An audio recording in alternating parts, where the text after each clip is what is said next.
Good evening, all the joinees. Thank you for joining in. This is Prajakta. I would like to warmly welcome you all on behalf of NGEN Research. Meanwhile, others join. Let me introduce the topic for today's webinar.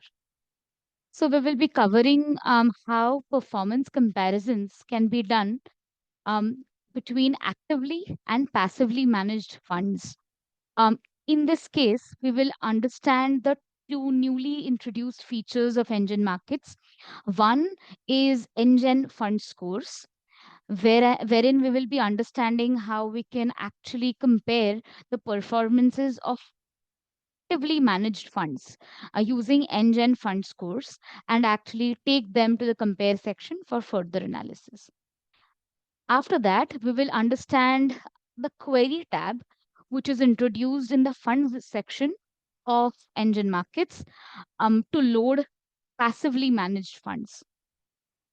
Once we understand these two features, we will then proceed to the compare section and analyze these two categories, meaning actively and passively managed funds. Simultaneously, we are going to consider large cap, meaning Nifty, the funds tracking Nifty 100 as a benchmark to proceed with this analysis. We will understand the meaning of tracking errors, alpha, beta, and capture ratios. Lastly, we will have a look at these funds holdings analysis and then proceed towards understanding the reporting options for this comparison that we would be doing in the compare section. For this, we will have a look at the PPT options that are there on the platform. Lastly, we will throw the forum open for a Q&A session wherein you can get your questions answered either by unmuting yourself directly or typing in your questions in the chat box. Let us now begin. We'll be focusing first on the funds section, wherein the moment you load in the funds section, you will see the first tab, that's screener. Onto the screener tab, the first main section will deal with filtering of categories. The moment you click on that, you will get to see 4 different buckets: equity, debt, hybrid, and others. So for the discussion today, we are going to consider all the funds tracking Nifty 100 as a benchmark. Therefore, that typically refers to large cap as a category. So I'm going to choose in large cap and I'm going to hit on close. The moment I do that, I will see that there is a list of 33 large cap funds that gets loaded in my funds section screener. Using this NGEN FS, which is abbreviation of fund score, I'm going to choose in top 3 funds on the basis of NGEN FS.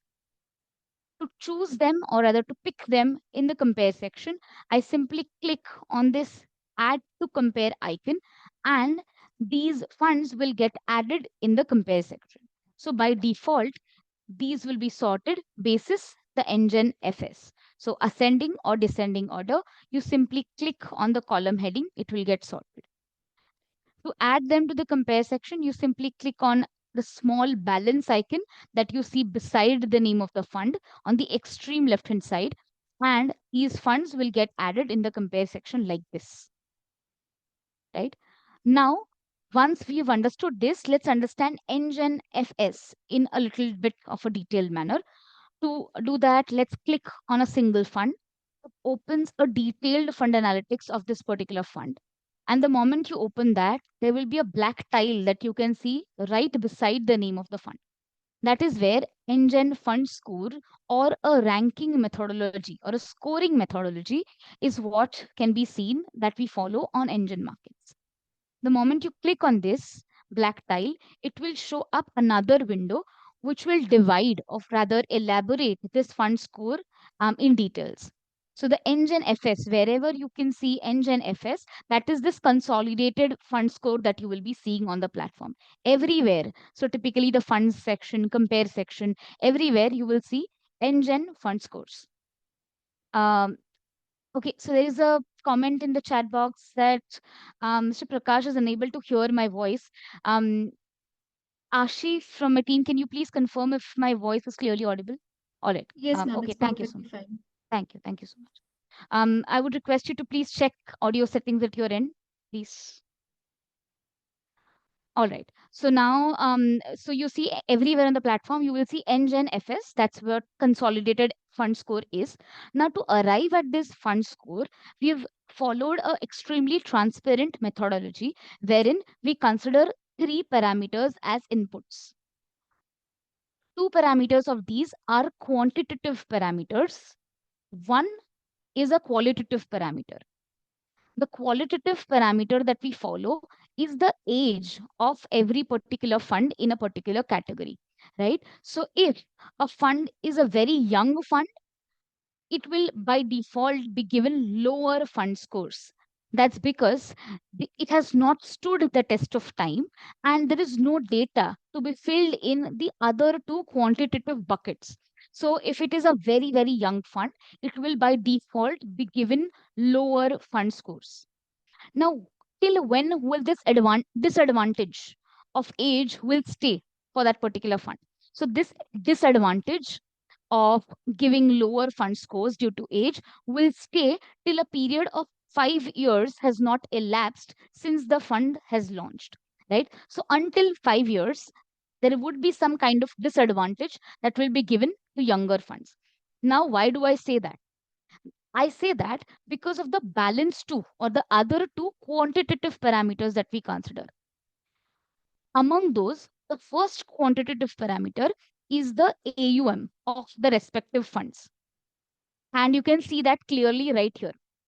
10% allocation is given to AUM of the funds to actually come up with a fund score. Now, why do we consider that? We are not considering that to actually give a preference or a priority to funds that have higher AUMs, but this 10% weightage is given by the logic or with the logic that as and when the AUMs of the fund increase, they should still be able to replicate their performance and outperformance that they can when the AUM is smaller, right? So, for example, when the NFO launches, AUMs are smaller, right?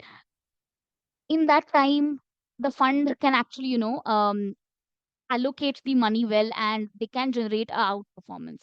But as and when the AUM start increasing, doing that same or rather continuing that outperformance with such huge amounts of money becomes a skill. Therefore, that 10% weightage is given to the AUMs of the funds to arrive at the NGEN FS. Now, let us consider the balance 90%. The balance 90% weightage is given to short, medium, and long term returns and volatility. So, returns and volatility, we can understand that as risk adjusted returns. So, for short, we consider 1 year time period. For medium, we consider 3 year time period. And for long, we consider 5 years time period. And this is the reason I say that the disadvantage of younger funds will be lasting only for a period of 5 years. The moment a fund completes 5 years into existence, it will be ranked pari passu with all the other funds, even if older, right? Fund could be 25 years into existence. Once the fund, a newly launched fund, has completed 5 years into its existence, it will no longer be given that disadvantage due to age as a parameter with respect to ranking them on a scale of 0 to 10 in this NGEN fund scores. Right? So summarizing this, there are three parameters, one qualitative, which is age, the other two are AUM 10%, and the balance 90% equally. That's 30, 30, and 30 coming from short, medium, and long term risk adjusted returns. This is how we come up with NGEN fund scores. And when you click on this black tile, you can see this NGEN fund scores for a particular fund for the last 12 months time period, right? So in this case, you can see this history of iPro blue chip fund of giving a fund score. Typically, it has, never gone below 8 after September 2023, right? After that, it has been consistently been above 8. Now, please remember when you're comparing funds using fund scores, it is important to compare them intra-category only.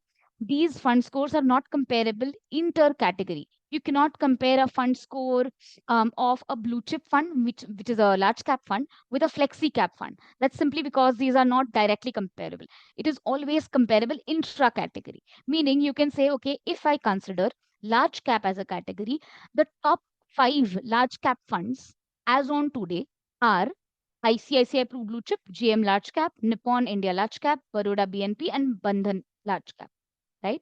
And this is how you can check it per intra category. That's why I say these are comparable intra category. Now these NGEN fund scores will be updated every single month. Now currently the fund score that you're seeing for iPro Blue Chip, that's 8.25, that has been updated as on 30th of June. So this updates every single month. So this was NGEN Fund Scores explanation. This is what we have used to actually shortlist 3 funds from actively managed large cap funds, and we have taken them to the compare section. Now let's understand the second new feature that we have released, which is Query tab, to actually understand how we can use this to screen passively managed funds. In fact, before going ahead, there was always a way of doing that traditionally using the funds section screener itself, right? Because as per SEBI categorization, all the passively managed funds fall under only one single bucket or one single categorization, that's called equity index funds, right? So there is no further classification that is done by SEBI, which classifies them, okay, these are large cap index funds, these are mid cap index funds. Therefore, we cannot add that layer ourselves, and due to which our clients used to face a lot of issues with respect to locating passively managed funds from a particular category. This is what they used to do traditionally. You simply go to filter categories, you choose equity index funds, and you hit close. You get a list of all the 134 equity index funds. Now those will be index funds from across different categories, right? So it could be mid cap, it could be passively fund managed funds tracking equal weights index. It could be Nifty Next 50 index. Everything comes under only one basket, which is equity index funds. Now, the reason that we cannot change is because we directly follow SEBI categorization. We do not slice it down further. To troubleshoot that, or rather to come up with a customized list of only large cap, or for that matter, passively managed funds which track Nifty 100 only, we can use this robust query tab, which is located right beside the screener tab. The moment you go here, you will be seeing in the first tab, which is called select plan. So typically I'm going to choose in, or rather keep it as regular only. Now, the next parameter that you can see is select statistic filter. By statistic filter, what we mean is all the columns or all the major parameters that you see right here in the screener tab will be available to choose from in the query tab. So you can, in fact, build multiple conditions using all of these column headings that you can see in the screener, fund section screener. And we are going to do exactly that. Our purpose here is to come up with equity index funds which track Nifty 100 as a benchmark. So we are going to say, okay, select statistic filter, and we are going to choose in SEBI category, which is equity index funds. So I choose, okay, SEBI category. It says, okay, is exactly what? What do you require the SEBI category as? Now, the selection under this is going to be the entire list that you can see right here. All of these categories are going to be listed. So our purpose here is to find equity index funds. So we go back, we say, okay, SEBI category, and we say equity index funds. So these are the equity index funds. The moment I choose this, I will have to say add a condition. And the moment I say add condition, this is how the condition gets added. The SEBI category with all the equity index funds has been chosen. And you see there's a list of 134 funds, which is exactly matching with what we were seeing in the screener tab. If you want to see these details, you simply click on show 134 funds. All of this list will be shown right here. Now, our purpose is to find out only those which track Nifty 100 as a benchmark among these index. Now, what we will do for that is we will add a second level condition in this query tab only. To add that second level condition, we are now going to say, okay, I want only those funds which have in their name Nifty 100. right? So I choose this drop down fund name. Automatically this gets disabled. It will always say contains because you cannot really map it exactly. So it will always be default set as contains. Now contains what? Contains Nifty 100 is what I type in. The moment I type in this, I will say add a condition. And now you see from a list of 134 that we had, the moment we added this as a condition, using, of course, the logical operator and, meaning I want to see only those equity index funds which have Nifty 100 in them as their name. And from that 134, we have in a moment, in a jiffy, shortlisted only 7 funds which contain this. If you want to see which are those funds, you simply click on show funds, and then you will be able to see these 7 funds which have Nifty 100 in their name. Now, of course, I'm aware of the fact that there have been other funds also, which are typically Nifty 100 equal weights index, or for that matter, low volatility index, and so that have been added here. But this list is fairly manageable than the 134 funds that we had previously. Now, to this, before going ahead and actually doing a passively versus actively managed fund performance comparison, let's add in a further layer of, let's say, age, right? I do not want funds for my comparison which are less than 2 years old, right? So for that, I will add an age as a parameter. To do that, I will again go here and build another condition for age.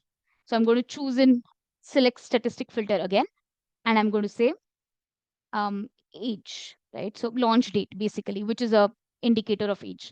You click on this launch date and you get from and to, right? So what I should be editing to actually get, or rather get rid of younger funds, is the end date.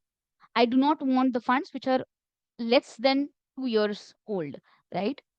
So I'm going to change this to, let's say, 1st of July, 2022. And I say add condition. Again, please note the logical operator here is and that we have to use, because we need only those funds which meet all of these 3 conditions, right? Therefore, everywhere we have chosen and as a logical operator. And now again, one of the funds has gotten removed. You see, there were 7 before, which have now gotten reduced to a list of 6. Now, the moment you click on show 6 funds, all of these get shown up. Now, how will you take them to the compare section to actually do the further analysis? For that, we have this small add to compare icon enabled. The moment you click on this, all of these funds will be taken to the compare section in one single go. You click on this, all of these funds have now gotten added right here. From here, of course, we will have to remove those equally weighted index funds, because what we are currently doing is comparing Nifty 100 index funds only. So I'm going to remove this Edelweiss Nifty 100 quality 30 index by simply clicking on this delete icon, and this funds get deleted. Again, HDFC Nifty 100 equal weight index fund is what I'm going to delete. And Sundaram Nifty 100 equal weights I'm going to delete. Right? So these are the 3 passively managed funds that I've got in my list. Now, using the fund scores that we simply just did just before this, I'm going to compare this with the top 3 actively managed large cap funds. So we could see that right here, right? So those were from large cap category. We choose this. This is the list, and I'm sorting this on the basis of NGEN FS. These are the top 3: iPro, JM, and Nippon. I simply take them to the compare section one by one. And therefore, we now have a list of 6 funds which track Nifty 100 as a benchmark, 3 of which are actively managed, 3 are passively managed. Now let's move forward with our analysis. The first thing that you should typically be doing the moment you land in the compare section is change the start date. Only then it will be a fair apples to apples comparison. Now, why do I say that? Look at the age of these funds. So there are funds which are 2-year-old, there are funds which are 29-year-old. You see these sharp ratios that are appearing right now before I've put any start date. Now these sharp ratios are since inception of these respective funds. So Bandhan Nifty 100 index fund sharp ratio is 0.86. This is simply not comparable with a JM large cap or a Nippon large cap. That's because this sharp ratio of Nippon is for the last 16 years. To make them comparable, you'll have to change the start date from here in the returns columns, and that is what you can do in the compare section. This is why we call this as an analytics section. The funds section is just for screening purpose. Okay, so we will choose a start date, which is again 1st of July 2022. So that's a 2-year analysis, and then you hit on go. The moment you do that, first of all, you will see all of these ratios change in a jiffy, right? Before that, it was everyone was below 1, right? Now we've changed the start date, and that is the prompt that you can see right here with a red exclamation mark. Okay, this is a custom start date that you've chosen. The sharp ratios are these. Now you can typically sort them. And the moment you sort them, you see the highest sharp ratio is by Nippon India Large Cap Fund. That's 2.01. Now to this, because we have taken funds which track Nifty 100 as a benchmark, let us add that as a parameter as well. So to add index or a benchmark as a parameter, you head here, right here at the center in the compare section, add other items, and you add a benchmark right here. So that's Nifty 100. We choose that, and that will get added as a row item. Of course, all the benchmarks or the category averages, if you load that, those will be color coded into blue, which is in fact an identifier to say that, okay, this is a benchmark that you've considered. Now for proceeding for comparisons that we are going to look at today, which are typically tracking errors, alpha, beta, or capture ratios, right? All of these are relative performance indicators.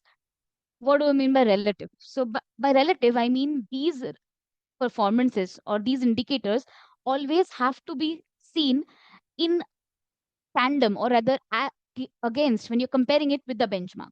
Therefore, to locate these, you will have to add a benchmark and go on the right hand side to locate these columns. To move in the compare section, you can use the scroller at the bottom, and the moment you go here on the right hand side, you will see all of these pink color coded columns which we are going to discuss today: the tracking errors, the information ratio, correlations, up capture, down capture. Currently all of this you can see dashes. Why is that so? That's because relative columns too are unticked or unchecked right now. The moment I tick this, all of the data will come up. Now you have to be careful about two things the moment you turn this relative returns column on. First, the benchmark has to be exactly the same that you've taken for this comparison. So in the row items, we have Nifty 100. So we'll have to ensure that we are taking Nifty 100 here as well. So that's Nifty 100 here. One item is checked. We've matched these two. The second thing that you should be careful about is the start date, right? It has to be a fair apples to apples comparison. And therefore, even for these benchmarks, you have to ensure the start date is the same as that you've considered here. So here we've considered 1st of July 2022. You go here and you set it the same. 1st of July 2022. And now it's a fair comparison. Now, the first parameter that we'll see here is annual excess, which can also be called as alpha, that a fund generates over to that of its benchmark. First of all, for alpha, you'll see two columns here. One is cumulative excess and one is annual excess. So cumulative excess is for the time period under consideration totally, absolute basis, point to point. So we've considered 2 years time period. If we consider the entire 2-year time period, Nippon India Large Cap Fund, which mind you is a passive, actively managed fund, has generated a 27% excess return as compared to that of the benchmark. The benchmark, of course, in this case is Nifty 100. Right? Now, this is for the entire 2 years time period. If we annualize that, right? If we try to divide that by 2, because these are 2 years under consideration, that comes to an annualized excess, and that is what will be available right here. That's annualized excess. What is the excess return or extra return that a fund generates over and above the benchmark return? That is what you can see in annual excess, which can also be termed as alpha. Right. So we can see again, that's Nippon India Large Cap Fund. And in fact, all the three actively managed funds, in fact, give a positive alpha over the benchmark. Of course, there's a positive alpha given by the passively managed funds also, but that's just peanuts. It's not even 1%. Right. Now, we are comparing, right? So basically, we are trying to also see the risk that these funds take when we are also comparing their returns. So that can be checked in the beta, or as a beta as a parameter, because beta is a measure of risk. So the benchmark beta with itself will always be 1, right? Nifty 100 with itself, beta will be 1. Now, if a fund's beta is less than 1, that typically means that the fund is lesser risky than the risk of the benchmark itself. And we can see that by sorting this on ascending order. So the lowest risky fund or the least risky fund in this category of 6 funds that we are analyzing is iPro Blue Chip. Now, in spite of being lesser risky as compared to the benchmark itself, it is generating a alpha which is almost to an extent of 7%. So this is simply brilliant, right? So by taking in lesser risk, if we have a fund which is again an actively managed fund that generates a positive return, extra return over the benchmark, that's definitely a good thing about this particular fund. This is the indicator, this is the explanation for beta number. On the other hand, you will see all the passively managed funds, which are typically index funds, will have a beta which is very, very close to the benchmark itself, 0.99, 0.98, right? Very, very close to the benchmark. Of course, this is also close, but it's just a point difference, basis points difference, right? Next, and very important again, is the tracking error. Using this tracking error also, you can actually make a difference whether, rather make out whether the fund is an actively managed fund or a passively managed fund. So tracking error per se is a measure of active risk that a fund takes. So typically, if you see the motive of all the index funds is to piggyback the performance of the index itself. So it is not trying to do anything different than the benchmark. It is typically going to just follow or copycat or do just copycat of the benchmark, right? So that's the purpose. Therefore, for index funds, the tracking errors will always be lower.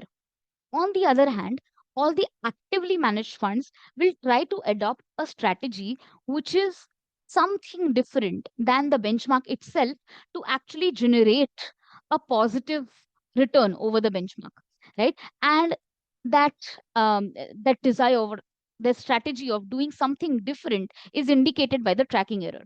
So if you see all the actively managed funds here, if you sort this on the basis of highest to lowest, the top 3 highest tracking errors will be always of the actively managed funds, right? Basically, tracking error is standard deviation of the excess return, right? How deviating or how different are the excess returns over the benchmark. In this case, there are substantial excess returns, and that is why you'll see the tracking errors of always all the actively managed funds are higher than the passively managed ones. So passively managed funds, the tracking error typically only comes in because of the expense ratio that comes in, right? So expense ratio is available right here. These are the total expense ratios. Ultimately, this is what causes the differences in their performances as compared to that of the benchmark. On the other hand, for these funds, you will see all the actively managed funds, 4% tracking error, 3%, 3% again. Right? So this is how we can differentiate or rather use tracking error as a ratio to actually differentiate between an actively and a passively managed fund. Next are the capture ratios. So capture ratios are available right here. Again, these used to be available only in single fund analytics. By taking in some feedbacks from our clients, we've introduced these in the compare section here. Up capture and down capture is what the ratio is entirely divided into. Up capture ratio signifies what is the catch up that a fund does when the benchmark, its relevant benchmark, of course, is in the bullish trend. On the other hand, the down capture ratio tells you how resilient is the fund under consideration when its relevant benchmark is in volatile times, meaning in a bear run, right? So, according to this explanation, it is fairly clear that higher the up capture ratio, the more desirable it is. On the exact contrary, lower the down capture ratio, more desirable it is, right? Now, if we simply again sort this on the basis of highest to lowest, we see Nippon India Large Cap Fund has the highest up capture ratio, and that we could even see in terms of annual excess.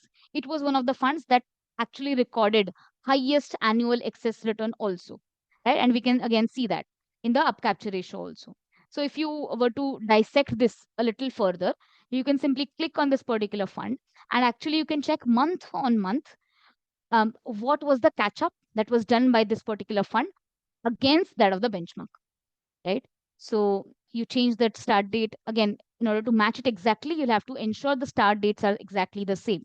So we were taking 1st of July 2022. So I'll take the same date here as well. Once I do that, I simply scroll down and this is where my up capture and down capture ratio will be located. Now, the moment, again, one more thing you need to ensure that it is Nifty 100 only, which is the benchmark. And the moment I click on I button, you will see these details. So in the up capture ratio, you will see only those months, month on month, when the benchmark gave in positive return. In the up capture ratio, you will not see a single month when the benchmark's return was negative. Benchmark meaning in this case Nifty 100, right? So for example, after November 2022, it's directly March that is getting plotted. Why? Because in the months between November 2022 and March 2023, the benchmark would have given negative returns, right? And you can see the difference. So for example, in the month of May 2023, the benchmark given, that's Nifty 100, given 2.97, almost a 3% return. On the other hand, the fund, which is Nippon India Large Cap Fund, actually given 4.5% return, almost a 4.5% return. That's a very high catch up that the fund is doing when the benchmark is in a bullish trend. And if you take a CAGR of all of these month on month returns, that comes to a CAGR return of a 58% during the market move, when the benchmark goes up only by a 51%.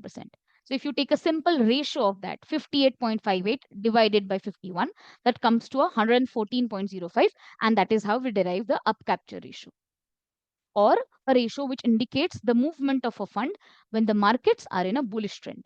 Exactly converse, as I said, is the logic of the down capture ratio. Let's go back here and let's see which is the most conservative large cap fund. Why do I say conservative? That's because if a fund has lowest down capture ratio, we will be able to say that, okay, this is a fund, in spite of being a actively managed fund, actually is extremely resilient to the down moves of the benchmark.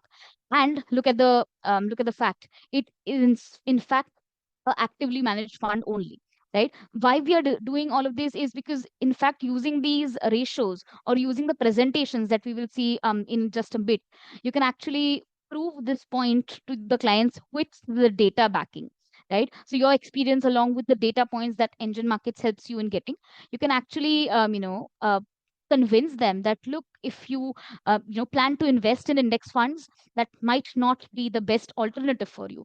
In fact, you have an actively managed fund which generates a better alpha at a lesser risk and is also really resilient, right? And that could be, of course, in this case, a JM large cap fund, which has the lowest down capture ratio.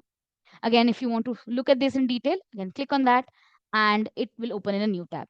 Because we have Nippon only open, we will have a look at the down capture ratio of Nippon India large cap only.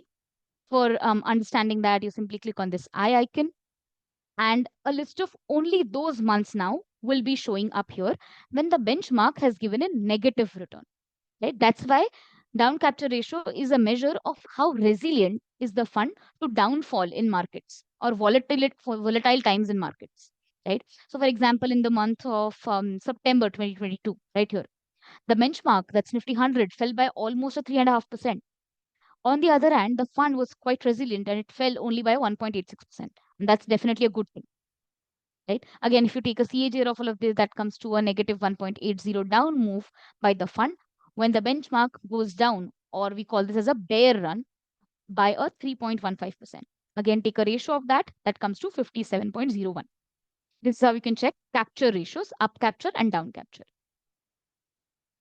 Now, lastly, let's move ahead and have a quick bird's eye view of the risk versus return tab, which is again an indicator of the same thing. So on the y-axis, we have annualized return, and on the x-axis, we have the beta, right? So you go here in the risk versus return tab. In one single bird's eye view, you can get this positioning of different funds again, but you need to ensure that the start dates are same. So 1st of July 2022 to 11th of July, that's the latest date, and you click on go. You see, iPro Blue Chip, which is again an actively managed fund, happens to generate, happens to take in least amount of risk. Now, of course, this is standard deviation, and generate a return which is much higher than all the passively managed funds taken together, right? On the other hand, GM Large Cap Fund is a fund that takes in among these three the highest level of risk, but also generates almost very high level of return. But you have a better alternative into Nippon Large Cap Fund, than JM. That's because with almost, or rather, these two generate almost similar levels of return. In fact, Nippon generates a slightly better return than JM, but Nippon does that by taking a lesser level of risk, because JM plots itself on the extreme right hand side. So the more the fund gets plotted on the right hand side, that typically means that its risk is higher, right? So Nippon gets plotted on at the center, meaning at the on the left hand side as compared to JM. So that typically means it has lesser level of risk, but it generates a return which is more or less similar to JM large cap, right? So we have a better option with respect to Nippon. So this is the bird's eye view overview that you can check in the risk versus return tab. Again, all of this data is downloadable into an Excel sheet and you can take this. But Excel sheets are of course there. If you want to make the entire presentation, right, the way that we discussed right now to, let's say, your clients, right, who are maybe intending to, or rather exploring options to invest into index funds, you can in fact use this NGEN Markets the same way that we did and then take a PPT. So this is where our reporting options comes into play. The moment you click on this PPT, it will get, of course, downloaded. Again, a highlight of all our PPT and PDF reports are going to be that they're going to be co-branded, right? So I'll open the PPT and I'll show it to you. So this is how the PPT looks like. I hope my PowerPoint is also visible. Again, at the top, once you've onboarded, this is where your logo will be shown. This is the entire comparison report that we were just seeing. So, 1 second. Yeah, so these are the 6 funds that we had, of course, along with the benchmark, their categories, their age, AUM, price meaning the NAVs. The next tab that will be typically visible is the risk versus return, their statistics.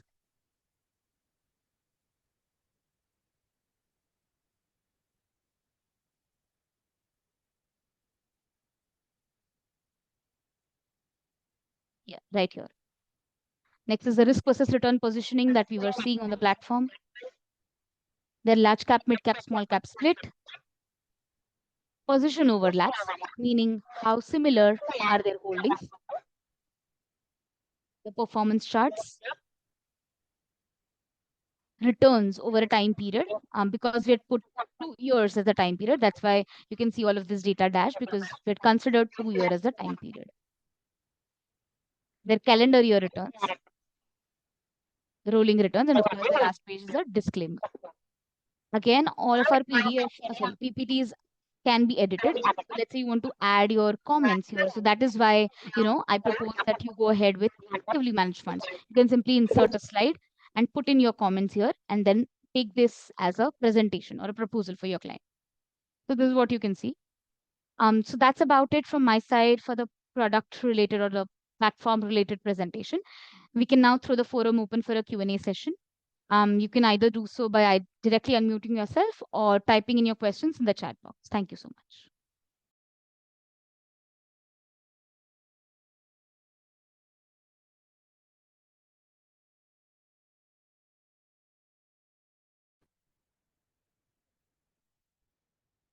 Hello.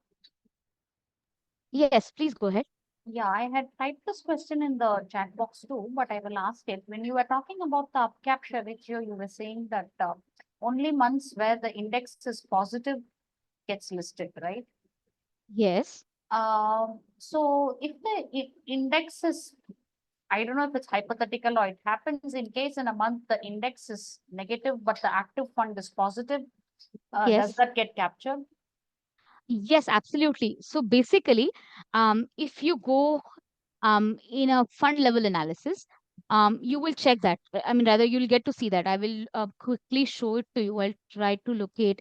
In 5 years, we should definitely get that period, right? So when we say up capture, we will capture only those months when the benchmark is giving positive return. Now, irrespective of the fact whether the fund gives positive return or not, that is not a consideration. All of those months will be captured when the benchmark given positive. Now, it could be a case right here in the month of March 2021, right? The benchmark actually gave in positive return. That's why it is captured here in the up capture ratio. But the fund, on the other hand, gave a negative return, 1.15. It will still be captured because when we say up capture, meaning we will say a bull run in the market. in the benchmark column, you will not see a single figure which is in negative. That is why we call that as a bull run. Okay, but I am asking the reverse. If the benchmark is Exactly. negative in a month, oh, that will be in there in the Sure, down that will be in the down capture. capture ratio. Exactly. Oh, So that okay. will be in the down capture ratio. For example, I think we should be able to find one right here. Yeah. See, so Jan 2020, the benchmark actually gave a negative return, 0.3, negative 0.03. But on the other hand, the fund gave in positive 2.15 return, right?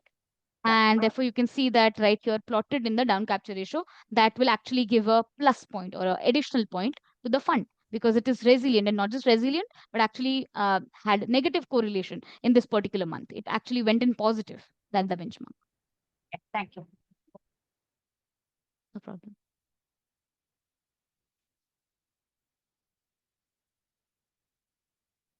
Hello. Yes. Can you once again tell the percentage wise in this engine rating? The 10% is for the EUM, the remaining? Oh, sure. The NGEN Fund Score, sure. Yeah. So typically 10% is given to the AUM, and the balance 90%. I mean, out of 100%, 10% is to AUM. The balance 90% comes in equally. That is 30 is to 30 is to 30 to short, medium, and long term risk adjusted returns. Returns and volatility. If you want to, concise that, that is typically the Sharpe ratio that we are considering, right? Short meaning 1 year, medium meaning 3 years, and long meaning 5 years. Equally 30%, 30%, 30% each.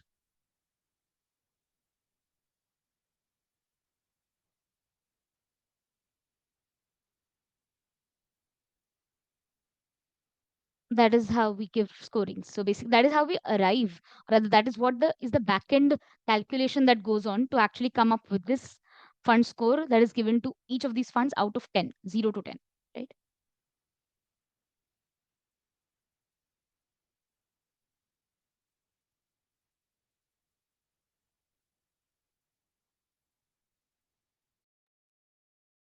When you were comparing the funds and the Sharpe ratio, you were changing the dates to a common platform, right? Yes. I couldn't understand. The Sharpe ratios are all time adjusted, right?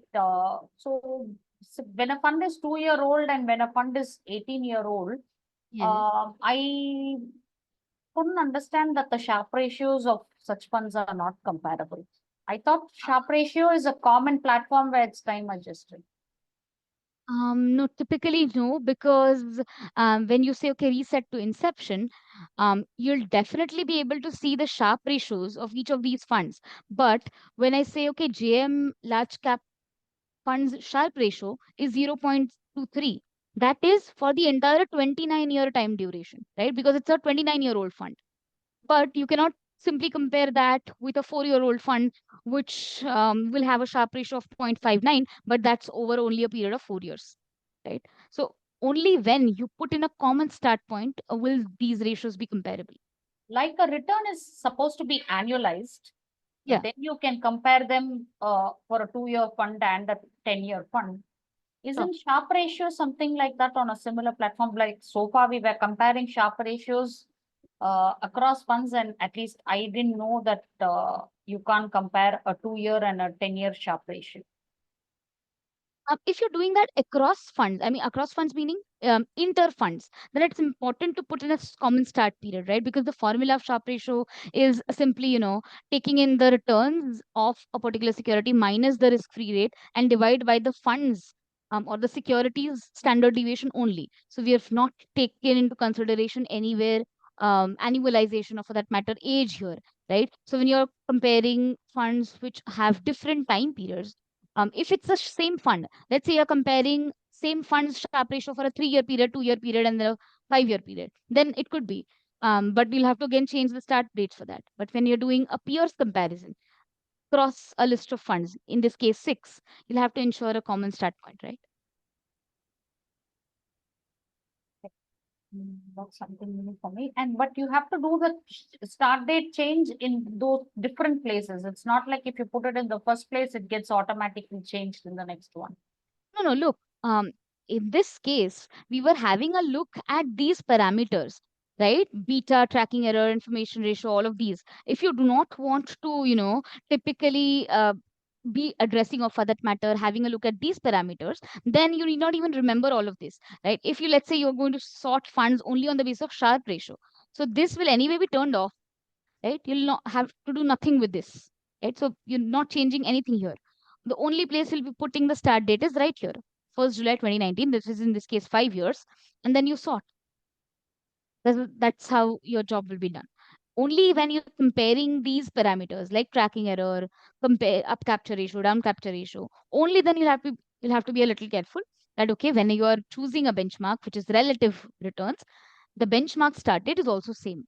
Only then it will be a fair comparison, right? Thank you.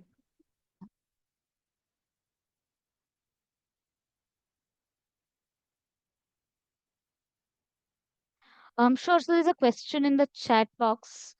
Can we customize the search data list as per our requirement if we require only 1 year, 3 year, and 5 year and risk parameters? Sure. Yes, you can do that. And the methodology is pretty simple. You will see this small abacus-like tool right below the main list in the compare section. You simply click on that, and currently all columns will be chosen, right? Everything will be ticked. You simply tick this off, turn this off, and then just take only the columns that you think are relevant. It's, let's say, CAGR, let's say standard deviation, let's say Sharpe, and let's say these columns, right? Annual excess, beta, tracking error information. So this can be done. Once this is done, you can take a Excel download. It will have only these or active selected columns only. So you can customize this view, of course, but this will not be saved. The moment you log off or log out of the system, this will go away. You'll have to, again, you can choose which are the relevant columns. So that's something that you'll have to do. But you can do that definitely.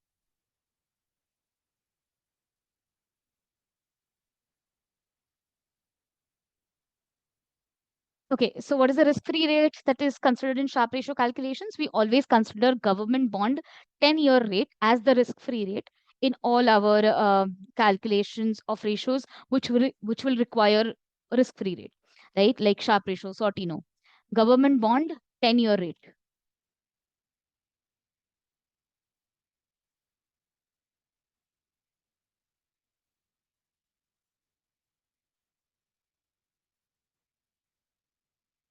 Okay, there's a question how to include multiple research in single report. Right. So as I discussed, right? So when you download the PPT, it will get downloaded and it is pretty editable, right? So if you want to add some parameters here, you can do that in the same report before presenting it to the client. By default, of course, 11 slides will get exported. And those are the ones that we just saw on the platform. If you want to add any reports or some screenshots to this PPT, you can definitely customize that. So that's possible. Let's say you want to add a monthly SIP, simulator of these funds in that PPT, for example, right? Simple example. So you can go to the monthly SIP tab. You can run this analysis. So let's say, okay, this is almost a 2.5 year period. Sort this, and this is what you want to show, right? You take a snip and incorporate that into the PPT. So that can be done.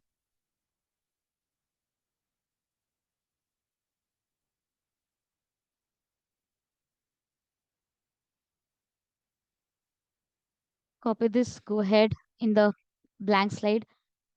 This is how you can incorporate. I mean, multiple analytics are possible on compare. Today, of course, we limited ourselves to, the relative columns too. But again, all of this is definitely available on the platform. You can do that. There is another question which was asking if is contains function case sensitive. Oh, we'll have to check that. In fact, we can do it right away. I don't think it is, but so I think it will still show up. Add a condition, close 6 funds. It is not case sensitive. It is not. You simply type, even if previously we had typed small, right? In small case, Nifty 100, it was still showing up these funds. So it's not case sensitive.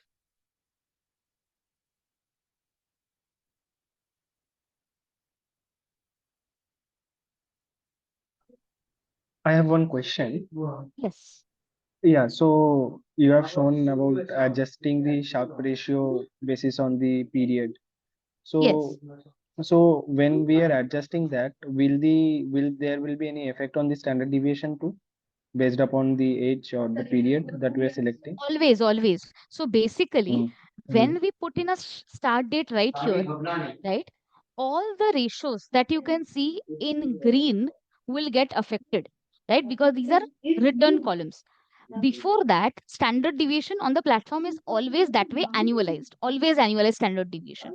But when we do not put a date here, when we reset that to inception, GM large cap fund standard deviation is 21% since inception. That's 29-year standard deviation, annualized standard deviation is 21%, right? But the moment we put in a start date, let's say 2 years ago, 1st July, it is subject to change. Now, this will be annualized standard deviation for this particular fund for the last 2 years. So everything in green, you will see change the moment you change in the start date here. Of course, these are exceptions. So, price, the NAV will not change, AUM will not change, age will not change, that will not change. But cumulative return, CAGR, standard deviation, Sharpe, Sortino, value at risk, every single parameter. Again, month to date, year to date will not change. Your 1 day, 5 day will not change. But in this case, as you can see, there's nothing appearing for 3 year, 5 year, 7 year. That's because the date does not cover that, right? So green color Correct, coded correct. column start date is this. Yes. Got it, got it. Thank you. Yeah.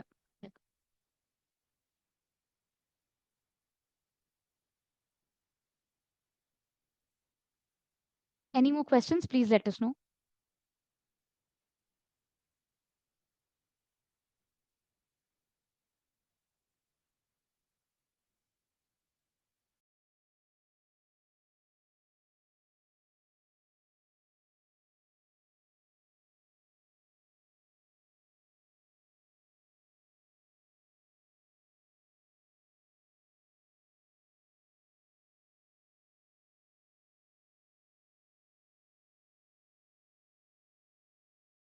Projector, if there is no other questions, you can close the session.